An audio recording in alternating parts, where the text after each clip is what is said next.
Sì. Quante cose può darti la luna? Tu sei al mare, sei vai al lago, sei in montagna, tu guardi la luna, cosa ti viene in mente? Ti viene in mente, non dire quello che ti viene in mente, però insomma, la luna ti dà della felicità, certo, è vero? altro che. Allora, riaccendiamo il ritmo, sì. Questa volta la noce di Martina Bottina. La luna in su! Sigo, fare cantare questa fisarmonica. Vai Patrizio! È il tuo cane. Vai, vai, sarà! Nandola! La fuga!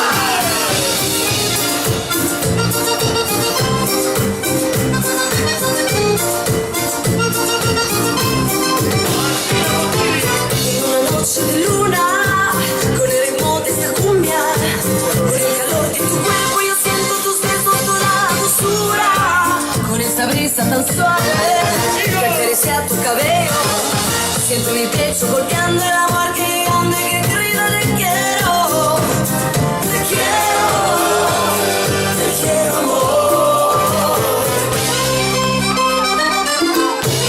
Sono le ultime serate del 2016.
De luna, con el ritmo de esa cumbia, con el calor de tu cuerpo yo siento tus besos, toda la dulzura, con esa brisa tan suave que acaricia tu cabello, siento mi pecho golpeando el amor que grande que grita te quiero, te quiero, te quiero amor.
Ne abbiamo tanti.